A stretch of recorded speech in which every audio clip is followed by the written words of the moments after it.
All right, so we're going to get started, talk about this morning about continuously testing, distributing, and monitoring your games with App Center. Really excited to be talking to you all here at GDC and just talking about what App Center can do for you to help you ship higher quality apps faster.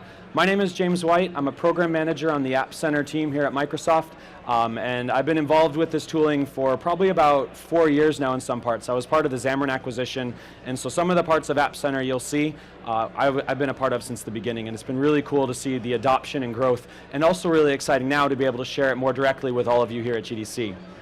So to kind of get started, one of the challenges with app developers in general, and this definitely applies to games, is the industry's focus has been changing. We're moving from, say, a desktop console web experience to all sorts of devices and ecosystems. And along with that brings a lot of new challenges that we need to face as developers. And it really changes how we need to focus on our development. Some of the challenges, again, that we're seeing is just many new devices. It's no longer, again, just a single console. It's potentially having games on our watch. It's potentially having games on our phone, having mixed reality devices, new ways of interacting. Along with that is just engineering changes. Programming for what people see and experience with their hands is very different in terms of input with what you do with a controller. And finally, as you probably have noticed here at GDC, there's a lot of new ways to compute and store and process data with big technologies on the back end. So being able to handle all of these new things can always be an interesting conversation as we try to stay up to date on what the latest and greatest is. I know I can certainly feel sometimes very challenged by this. Even just walking around at the floor here at GDC, seeing all of the new technologies and options and ways we can develop games and interact with our users can really be overwhelming. And being able to know how to efficiently and properly support our users can sometimes just be a real challenge that we want to face. And we want to know how to optimize our development experience and make it better so that we can just get back to what we care about, which is creating great games, and not worry about the little minutia of how we publish and how we get out to our users and how we use technology. So a few reasons why we're feeling these challenges. One is just that variety, as I mentioned. When we're trying to target, say, mixed reality, trying to do VR, we're trying to also support consoles, we're also supporting mobile, it really can be challenging to create good systems that are able to support all of these different users. Along with that, just the general development process isn't as easy as it used to be. Back in the early days of gaming, you had small game teams of maybe 10 to 15 and they served all purposes, where now games being published today can have studios ranging from 5 to 10 people to studios of 500 plus, and they're covering all sorts of different disciplines and technologies and requirements. You're integrating multiplayer, you're doing graphics rendering, you're trying to ship your app, your companion app, your game on all these different platforms, and being able to have a good application development lifecycle can be real challenging. And finally, along with those different device platforms can just be fragmentation, especially in the mobile ecosystem. Supporting iOS alone, you're looking at iPads, iPhones, iPods of different generations, different operating systems. Forget Android, where it's just hundreds upon thousands of different possible configurations that you can look to support. And then you go into the other ecosystems as well. These things can be really challenging, and we need to support these different devices and operating systems if we want to be able to reach our users and get our game into the hands of our players.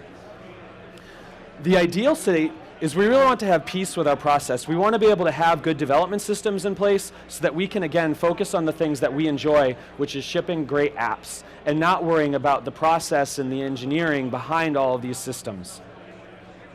So this is where App Center enters into play. Visual Studio App Center was launched last November, and it really is this consolidation of tools that you can use as a developer to be able to ship these higher quality apps, but also be able to basically run. Once you have code written and in some sort of repository, you've got the tooling you need to go from end to end from that point on. So you can see build, test, distribution, crash, analytics, push notifications. We can really consolidate that all in one location rather than having to run with a number of different tools across the ecosystem. So let me take time to actually dig into the technology. It's one thing to talk, it's another thing to actually show. So I'm going to really walk through a lot of the things we're showing here at GDC today on the floor and talk about how it can benefit you as a developer and make it better for you to be able to ship a great app experience and not worry about tools. So we're going to kind of run things from top to bottom when it comes to App Center. First of all, we really try to play agnostic in terms of our support. So Android, iOS, Windows with UWP, Mac OS is in preview, a variety of different languages, Objective-C, Java, Swift, React Native, Cordova, Xamarin. We really try to come to you where you are as the developer and not necessarily regulate a specific set of tools. We want to make it possible for everyone. So drilling down into each of these tools, I'm just going to kind of talk about them and how they integrate. Now, one of the things, as I talk about these different tools, one of the things I do want to reiterate is App Center is actually built to be modular. So if you have a few different pieces that you need, you have a great build pipeline set up and you just need good ways to test or get analytics data, great, use App Center for that. If you need a bunch of different tools, we want to try and make it compelling for you to use all of our tools together and create a great experience, but we don't want to have you feel forced to do so. So integrate the tools where you are, use the tools that you need, and really just focus on, again, on shipping great apps. So starting is going to be build. If you're building native apps, you can integrate with either GitHub, Bitbucket, or Visual Studio Team Services right now with other platforms on our roadmap, and be able to look at really just configuring builds. So every time you push to a code repository, say GitHub, you've got updates on your development branch, you can automatically configure these build systems to build your app for you. Make it easier for you to be able to consume those builds and use them and know that everything is still working. It really kind of helps bring peace of mind to not have to manually process that and just fire and forget. Now, it's one thing to build an app, but typically you want to do something with that app after you've built it. You want to be able to actually leverage it in some way. And so that's why we also support distribution. For those of you that are familiar with Hockey App, this is Hockey App 2.0. It's allowing you to be able to ship your app to your users. Maybe you have a close QA group that you want to ship out to, you've got a beta test group of friends that you want to, or maybe you're just trying to test with your friends and your family. This makes it easy to do so. What's nice about distribution, and again in that spirit of modularity, is as long as you have some sort of app bundle, IPA, APK, you can use distribution piecemeal. If you want to pull it from your automated builds, great, do that as well. Ship it out to your users. Maybe you have a large Twitter following that you don't know personally, you can do that as well by creating public distribution links. So you can get your app out to your users, get valuable feedback, and be able to iterate and improve and get ready for publication when you're ready to ship your app and create a great experience. Next up, once your app is live in the wild, it's usually good to know how your app is doing. Whoop, this is the wrong one. Once your app is wild, you want to know how your app is doing once it's there. And so that's why we have monitoring and crash reporting services as well. From a monitoring perspective, we support basically a business analytics kind of idea, looking at the health of your app, seeing what your adoption rate is, how your users are doing, what kind of tools they're using, what kind of devices they're using, being able to get that all. And what's nice about our analytics service is it's basically an SDK integration away. You integrate the SDK, set up the app IDs, and you're up and running and you're getting this data for free. You're also able to do some programmatic event tracking. So if you've got specific operations that you want to drill into, you can add those into your app as well. Maybe you want to track how often users load your app and actually log in. Maybe you want to track how often in-app purchases happen, or maybe you have very back-end intensive API calls and you want to track their performance, so maybe set a timer and track that event. All of that is possible with your ability to just program these things into our event tracking. Now, if you're looking for more game-based analytics, this is where we would partner with PlayFab and defer to them, but if you want a good business snapshot of your app, you can always grab that with our analytics quickly. Along with that, we do also have crash and diagnostics reporting. So if you have issues with your app, you can absolutely be able to monitor that. There's nothing worse as a developer to release your app to the wild, you're excited to see people's use, and all you see is 1 star, does not work on my phone, developer hates me, and you have no idea why. So that's why crash reporting can be so valuable, being able to see what kind of devices are having issues, what kind of users, what the issues and stack traces are, and being able to use that and triage and go back and fix things. Integrate with your bug tracker to be able to actually use that and support it and have it be part of your DevOps process. One of the nice things about App Center as well is that for distribution, crash, and analytics services, I consider those kind of the core set of features that anyone can use as a game developer. Whether you're an indie dev spinning up your first game or you're a large studio, you want to be able to distribute your app, you want to be able to monitor it. And what's great about App Center is all those services are completely free. So go and use them, there's no reason to not try. Now the last service that I do want to talk about is Test. Test is actually a really cool topic for me because it's one of the tools that again, I've been involved with for a long time, and it solves a very big problem. And Test you can break down into 2 concepts. Test is automation in terms of creating test scripts to be able to repeat certain scenarios and make sure you're never breaking your build or introducing bugs or regressions in your app and giving confidence by those test scripts. And it's also device and platform support. When it comes to test automation, the native mobile frameworks like XCUI Test, Espresso, or the cross-platform frameworks like Xamarin UI Test, Calabash, Appium, they have the ability to communicate with the native APIs available on the devices you're working with. But they only really know the common controls. They know what text boxes are. They know what buttons are, or scroll views. One of the two challenges that is a challenge for game developers when testing is if you're building in, say, an engine like Unity or Unreal, it doesn't necessarily know how to communicate with these automation frameworks. And so you have to do that work on the back end. It can be done, it's absolutely possible, but it does take extra work.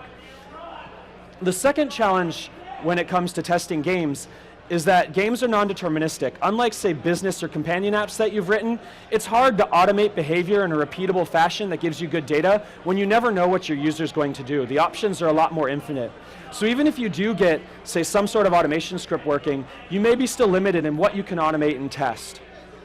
But if you do get these scripts written and you have tests available to you, you want to make sure your app works on the devices your users are supporting, and you likely don't have all of the devices in-house. So that's where we come in with our device lab. We have over 4,000 Android and iOS devices crossing a number of different manufacturers and operating systems that you can run your test automation on. Some of you may be thinking, well, yeah, that's great, but you just told me it's really hard, if not impossible, to test my app. And I would say there's still one scenario that's absolutely valid to everyone. And that's going to be the case of, does my game launch? There's nothing stopping you from taking your app bundle, writing a script that says, launch my game and just verify. You can see that here as an example. I wrote this test script up a couple of days ago, testing the Unicorn Dash game that we're demoing here on the GDC floor. So this is a Unity game that was written by the PlayFab team, and I just said, hey, does the game work?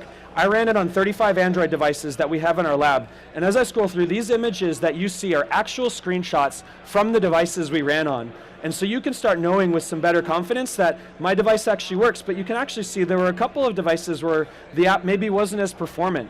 So that's something that we can go into and drill down and say, maybe look at, say, well, what are the specs of the device? Were there any challenges? Maybe it just had a hiccup in terms of load. We can dig into the logs and see what's going on and try and triage those things. Or say, you know what? I'm not too worried about this particular device.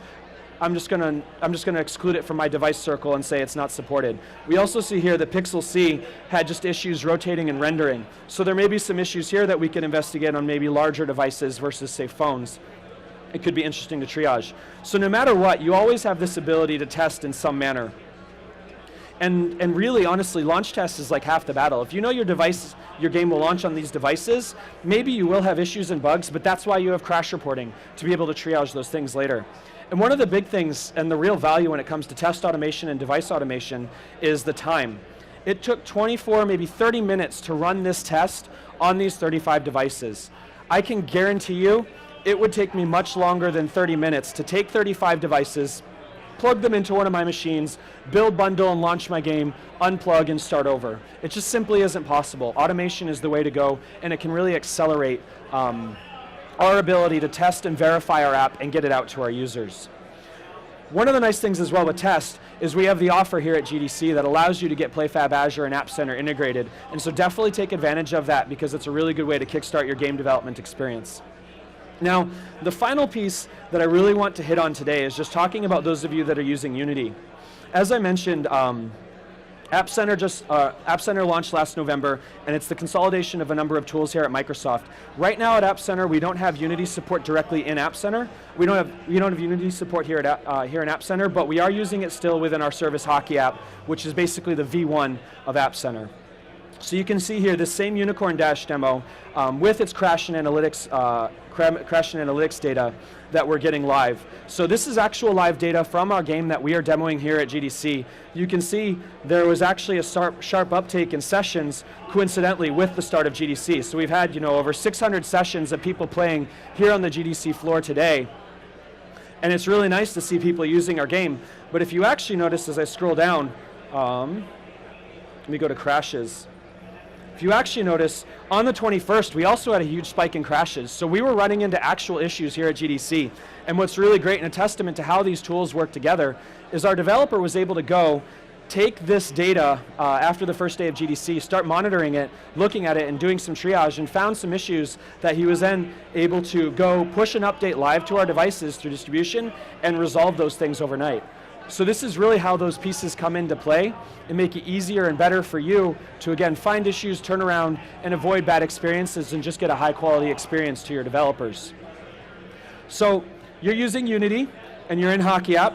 Don't worry, we still have something for you in App Center in that we are going to bring this experience in. Because App Center is kind of the V1 experience, and App Center is the V2 experience, and Hockey App is the V1, we will migrate your apps. So we're doing this side-by-side experience. So any Hockey App apps that you have, if you log into App Center with your same credentials, you'll see your apps loaded side-by-side. And once we have App Center's Unity support in App Center, you'll see your data mirrored as well. So it makes it very easy for you to migrate your data and get it into App Center and start using all of these services together. So to kind of recap when it comes to App Center, just to kind of go back to the services that we have, go here. Build integration for your native apps, being able to automatically build your app in every push. Test automation, start testing on the apps that you have. If you've got an IPK or an APA or some sort of app bundle, definitely start testing and making sure your app even launches, because that's half the battle. Once you've got an app ready, it's tested, start giving it out to your real users. Start distributing it out, making sure they have a great experience, and getting feedback from those users and using our services there. And then finally, diagnostics, crash and analytics, knowing the health of your app, monitoring it, see who's using it, if they're adopting the latest versions, and being able to have a nice communication and understanding of how your app and game is doing so that you can be able to make decisions going forward. Final thing I did want to mention as well is we've got push notification support as well. So if you're looking to send targeted push to your developers, you can use this. You can integrate integrate the SDK and be able to configure this all from one portal rather than from, again, managing multiple portals and services. All of this is available to you. A lot of it is free. You might as well go try and set it up. We really just want to create a great experience for you with App Center. So let me just continue on here. Now, again, what does this all mean? It means in the end shipping higher quality apps, letting you focus on the things that are important, and really enjoying the parts of development rather than the tedious parts and having to configure and work on the back end. You can do the things that you enjoy more and get better results. I've talked about this a bit, but again, we do have a breakdown, and we have made App Center a modular service. So build, we have a free tier. You can build per month, about 4 hours a month. Test, you can get a free year of test here at GDC. Otherwise, we do have a trial and a free and a paid service as well. Distribution, crash, and analytics, as I mentioned, completely free, unquestionable. Come in and use it, let us know. And then push right now is in preview and also completely free, and then we will have paid services as well. So there really is something for everyone, whether you're an indie developer or a large game studio. We really also want to hear from you. Finally, again, we've got this great offer here at GDC. Go check it out. It should be a really great way to kickstart your game development experience. And most importantly, please reach out to us. One of the key things that we have here at App Center is we really want to be customer obsessed. So we want to hear what your needs are. We want to hear what's working for you, what's not working for you. Please reach out, let us know. That way we can give you work with you to create better experiences, create the features that you're looking for, and have a great opportunity to ship a great game. And that is everything I have today. So if you have any questions, please feel free to ask. Otherwise, enjoy your time at GDC. Thanks for taking this time with me here on Friday. I know it's the last day. It's been a long day. We've been doing a lot of talking. There's been a lot of chaos. But we really hope that you have a great time with the tool sets that we have here at Microsoft.